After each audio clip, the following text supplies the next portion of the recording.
হাসিনা সরকারের আমলে খালেদা জিয়ার ক্যারেক্টার করা এটা খুবই চ্যালেঞ্জিং ছিল। আমার মুজিব চলচ্চিত্রে অফার এসেছিল শেখ কামালের ওয়াইফের ক্যারেক্টারটা করার জন্য, ওইটা আমার পছন্দ হয়নি, আমি করতে চাইনি। এবং সেটা কিন্তু ওই সরকারের আমলে যখন আমাকে শেখ কামালের স্ত্রীর চরিত্রে অভিনয় করার সুযোগ দিয়েছিল ইন্ডিয়ান টিম, তখন আমি কিন্তু সেটা রিফিউজ করেছি। পরবর্তীতে যখন আমার প্রিয় নেত্রী দেশনেত্রী খালেদা জিয়ার চরিত্র অফার করে, এটা তো আমার জন্য সৌভাগ্যের এবং আমি সানন্দে গ্রহণ করেছি। ওইটা আমার জন্য খুব চ্যালেঞ্জেরও ছিল।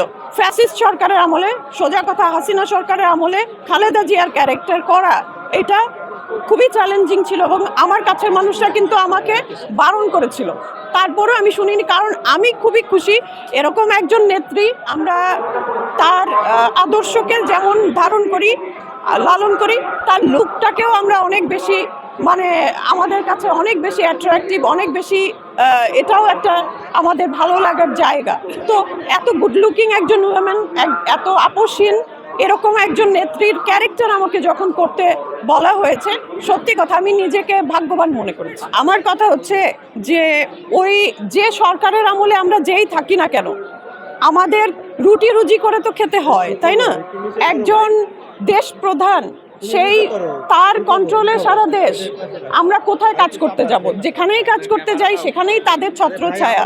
তো আমরা যদি তাদেরকে 100% অ্যাভয়েড করে ঘরে বসে থাকি, তা তো না খেয়ে মারা যেতে হবে। নিজের নীতি ঠিক রেখে, নিজের আদর্শ ঠিক রেখে যতটুকু কাজ করা যায় করেছি, সেটা সবাই জানে ভালো করে যে কোনো দলের সাথে আমি কোনোদিন ছিলাম না। যেটা আমি নতুন করে বিএনপির সাথে দেশনেত্রী ফোরামের সংস্কৃতি বিষয়ক সম্পাদক হিসেবে আমি আছি।